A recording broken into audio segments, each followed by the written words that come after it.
Hello, and welcome to another episode of Cloud Experts Unleashed. Today, we have a lot of people joining us, and we are going to be talking about how to move from on-prem to on the cloud or in the cloud, and even like who shouldn't be doing this. So there's a lot of great content, so stay tuned for the whole thing. A lot of times you guys have, if you're familiar with our podcast, you know Dakota Clum, CTO with xByte Cloud. He's joining us. We have Adam Euans. He's CTO at one of our partners, WRIS Web Services. He's joining us. And we also have Charlie Meyers. He is CEO of WRIS Web Services. He's joining us as well. So, gentlemen, thank you for joining us. Charlie, you want to give us a quick little 30-second overview of WRIS before we begin? Yeah, sure. Thanks, Ryan, for having us. WRIS Web Services is an almost 30-year-old company that we started in the late 90s as an internet services provider, evolved into a website development company, primarily focusing on the language Cold Fusion. We have a lot of experience with hosting and app development, and we really specialize in support, maintenance, and enhancement of Cold Fusion legacy systems. And a lot of those relationships with our clients start with migrations to the cloud, which is why we're here today. I dropped your URL in case anyone wants to look at it. I put it at the bottom of the page here. And we'll also include it in the show notes across all of our platforms. So thank you guys for joining us today. We'll start off with, I guess, to kind of help people decide not to watch the rest of the video. So if you're watching it right now and you fall into the who should stay on-prem category, I'm going to save you time. You can stop watching it as soon as you hear your name or your type of company called. So we'll kind of rattle off some good people who should stay on-prem. I'll throw one softball out there for on our side. People who have heard they want to just save $1 and move on into the cloud. If it's purely hey, I want to save money on my infrastructure and move to the cloud, you'll actually be surprised at some of the costs involved. But there are ways you can recoup that by reallocating resources. There's a whole ROI lesson on that. But if it's purely just a cost perspective, then it may be better to kind of use some legacy servers on-prem. How about you guys? What are some who should stop watching this podcast? I think if you have an application that you're considering possibly moving to the cloud and it is just very integrated into local systems, and there might be some barriers to moving it, such as security or regulatory reasons, it might not be a great idea. I don't know, Adam, you had some pretty good examples of what we're talking about there, if you want to expand. Yeah, if there are local services that you rely on and your application is just a portal to those services and you can't get that information anywhere else, like MRI machines or any other kind of devices that are local to the physical location, and you can't get that data out, that's a good time to say you got to really stick with what you have. Yeah, we just had somebody who we were working with, their actually Microsoft Dynamics customer, and we were debating on-prem versus Azure versus the xByte private cloud, and we ended up finding a way that we can move them to Azure because they could use the Azure VDI, the desktop clients, to access the cloud instance there. So that was an example of, okay, hey, you're comparing options, and you may not be able to go to a private cloud or something like that because of some of these. Adam, I know you were talking about expertise. If you have, if you're your local administrator or somebody that you've been having work with your infrastructure for a really long time, and they've been with it for a really long time, and they haven't grown their own education into what's out there and how to manage it out there. A lot of times those people are getting on in the years and they may be retiring soon. And so they really, really hold on to the little systems that they put together, and they are reluctant to change it.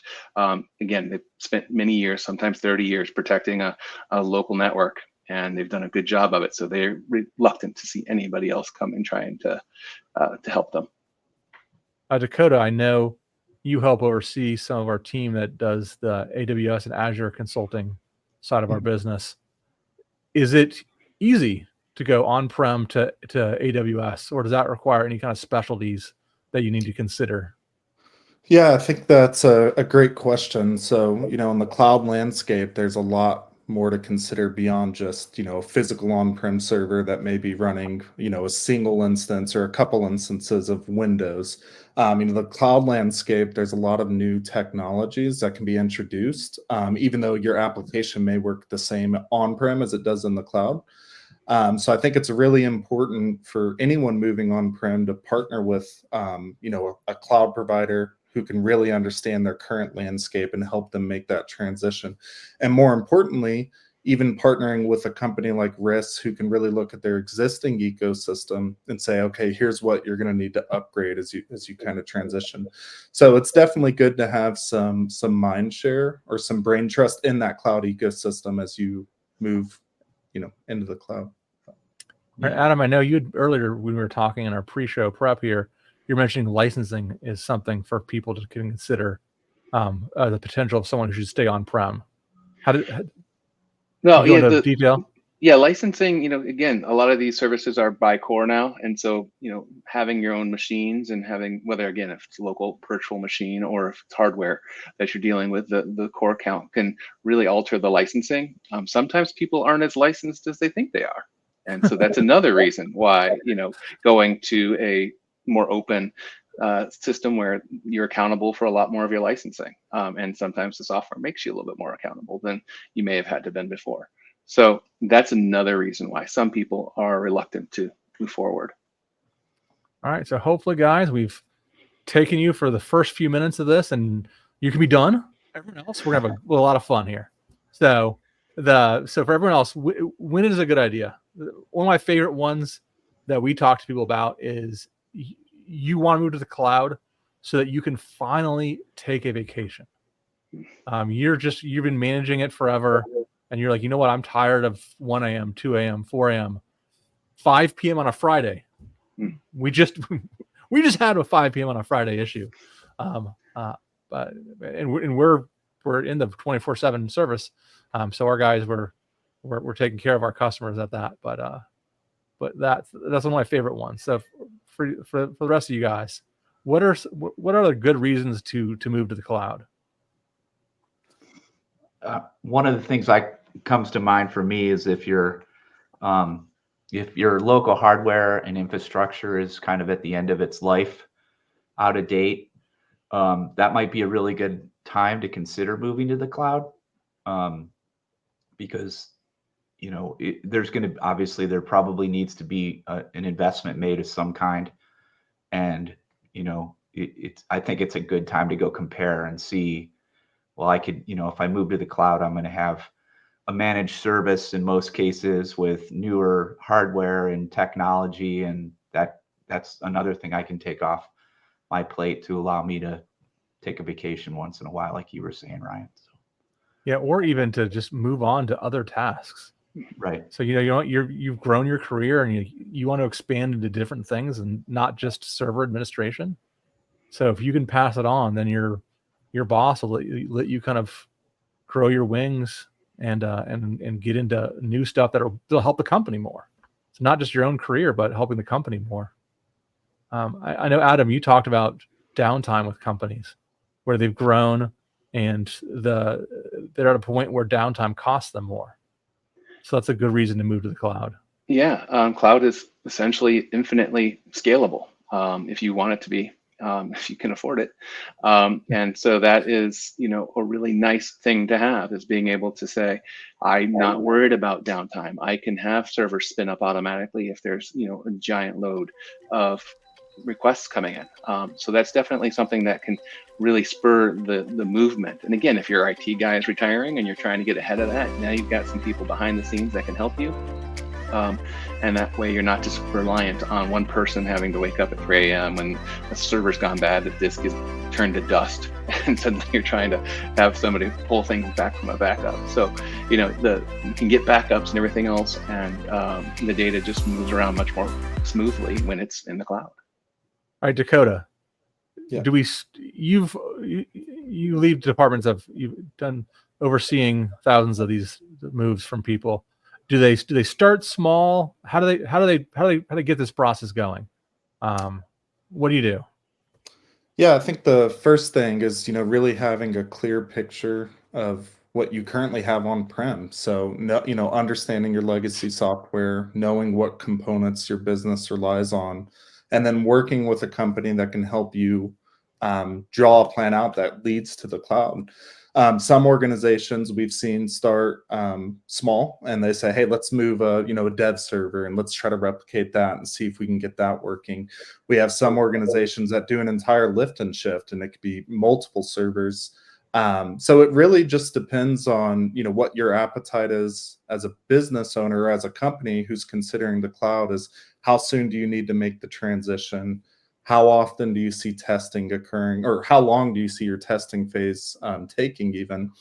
And just putting together a methodical plan that can check all the boxes and move you to the cloud. So I know we just talked to one of our larger customers, and they had, I think it's going to end up being 14 physical servers that they needed to move to the cloud over a period of time, and they couldn't actually support all of those at the same time migrating, just from a testing perspective. So we ended up having to bundle groups together. So we had, okay, these 6 servers we're going to do together. They have kind of inner working dependencies. So it makes sense to move all of that to the cloud at once. So just because of the scope of that project, we ended up having to split up into phases.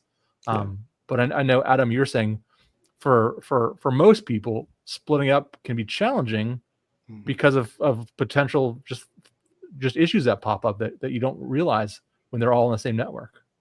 Yeah, you have dependencies on other applications, other databases. And so if you're moving part of it and doing it in small bits and trying to transfer in phases, it's all about the choreography of it. If you want to roll back, it's more challenging because you may have moved something that didn't need to get moved at that time. If you do it all at once, the rollback's a little bit easier. You just kind of roll back and move to the old existing server, and you're out a lot less. But yeah, trying to get from phasing it out, it's just a matter of choreography, making sure that the things that you're moving are meaningful to move. And if you're trying to separate them out, you're doing it in groups that make sense so that they're testable bytes, and you have a plan for everything else when it's supposed to go. If you don't have that plan, you're not going to be choreographed very well, and suddenly you're just going to be scrambling at the end. Yeah, I've seen a lot of anxiety from customers when they're considering this about, mostly about downtime and what happens if it doesn't work, and, planning for downtime. And I usually tell them that, if we make copies of everything and put them in the cloud and test everything ahead of time and make sure we've worked all the kinks out, it's really just a matter of pointing the right domain names at the new place when it's ready to go, and you really won't see any downtime. So it can go very smoothly. Yeah. So Dakota, I'll circle back to you for a second on something. So we've talked about the differences is there a difference between cloud to cloud and on-prem to cloud migrations? Or either of them, is it just as easy as just point at the VM, copy it over, and then restore that on the new network? Or is there more to it than that? Yeah, that's a great question. So I think for some applications, you could certainly do a direct copy and everything will work just as it is now, with a proper testing plan in place. For other applications, when you think about doing a clone or a direct copy, you could be on legacy software that may even be vulnerable, that really is a part of a migration effort. Whether it's cloud to cloud or on-prem to the cloud, you should look at upgrading that. So, migrations can vary in complexity, which is, really dependent on the software that you're using and kind of what's out there that needs to be copied.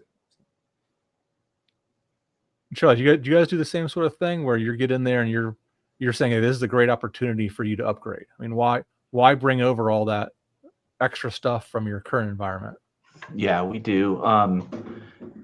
Just thinking about Cold Fusion specifically, a lot of times when we inherit a client, they'll be on an old version that's not supported anymore or needs to be patched, or they're considering doing an upgrade. it really makes a ton of sense to move their app into a test environment, do the upgrade, and do all the testing ahead of time. So I think it's a great opportunity to upgrade versions and make sure everything's still compatible and runs fine, work out any kinks or anything, and then pull the trigger on moving it production over. So you're doing the migration. Sounds like it's a great opportunity to upgrade the actual server software. Adam, is there anything else that someone should look at? So okay, we got the actual hardware infrastructure piece down, but are there any other opportunities people should take with an upgrade? Oh, absolutely. You've got all kinds of layers of security. You've got, is the storing passwords in plain text that still is around amazingly. You've got stored credit cards in plain text amazingly. So you really need to be able to go and audit as you do things. It's a great opportunity to say, are there exploits in here? You can go and look at the code and say, hey, some of this stuff is pretty old, and some of these exploits and vulnerabilities are pretty old. Maybe a file was uploaded 10 years ago and it's just been sitting there being passed around the bulletin boards. And, every so often some new hacker comes in, pokes around, and, suddenly you've got that to address. So being able to go and review the code, making sure that you're following the latest security best practices is really a good time. In that same time when you're upgrading, you're also, with Cold Fusion or anything else, you're doing upgrades to make sure that you're adhering to the new coding policies and making sure you're not working with any old tags. Hopefully nobody's using like CF form or anything like that anymore, but making sure that as you move forward, you're using better practices. Great. So we're like, okay, don't do just I know the VMwares of the world said, okay, P to V, V to V, and doing all this kind of stuff. They're like, our advice is don't do that. Take this opportunity to start fresh. You have no idea of what you currently have going on in there that you don't want to bring with you. So you start from fresh, start from scratch, fresh start. What are the phrases? Do that. And so you've upgraded. So we talked about kind of what are the reasons to do it, kind of how to do it, and now the fun time where we get to kind of riff on our war stories. So Adam, what's your favorite? I know we didn't talk about this in pre-planning, so I generally like to pick on Dakota when I do stuff like this, but I have another CTO with us, so I'll pick on Adam. Adam, what's your favorite war story from one of your migrations? Something that went good, bad, ugly, any of that? Without saying any names, a lot of times it's don't do that. It's this bait and switch. It's here's everything. I promise this is the entire thing. And in the last minute, you get in there and you realize there's a whole other section that they didn't bring up, and it's been running for however long, and it is the source of everything to them. So we've done that a number of times where here's the migration, we get everything in place, and somebody says, oh yeah, I forgot about this one application that needs to be running, and what? This has nothing to do with it. It's a complete rewrite. So that's a big one. You see that a lot. And then a lot of it is that, hey, I want the world. You give me everything. I want to be able to see this application never go down, and I want to be able to scale infinitely. And then when they see that, and they're like, well, when they get the bill for that, the estimate for that, they're going to sit there and just, their eyes will get big, they'll pass out, something will happen. And so that's another big one is they ask for the world, you give it to them, and suddenly they don't want it anymore. So you have to roll it back a bit. I love the term that you used before, wallet shock. Yeah, I'm going to start using that now, wallet shock. That's what, in our pre-show, we're talking about that. You threw out that term. I love it, wallet shock. So we'll trademark it or copyright it to Adam. So that's a good war story. I know the Dakota. Now time to pick on you. I gave you a chance to kind of let Adam first go. What's a good war story from you? Yeah, I think even piggybacking a little bit off of what Adam had said earlier is, finding a dependency that wasn't outlined initially in a migration can be, a cause for major issues, even potentially. So you move over an application, you get everything live, and then all of a sudden there's a dependency that's no longer working, that's located on some other server that, your cloud provider or whoever's migrating you never had access to. So I'd actually say that's more common. Even in an on-prem environment, there's a lot of legacy systems and components that organizations have just forgot about, or they don't have clear documentation around. And it's up to a cloud provider or development shop to really identify that. And sometimes it has to be after the fact, but identify that and make the shift for them. So does anybody that you guys have dealt with, do they hard code IP addresses at all into their applications? Do those break at all? Always. yeah, You've probably seen that. Yeah. yes.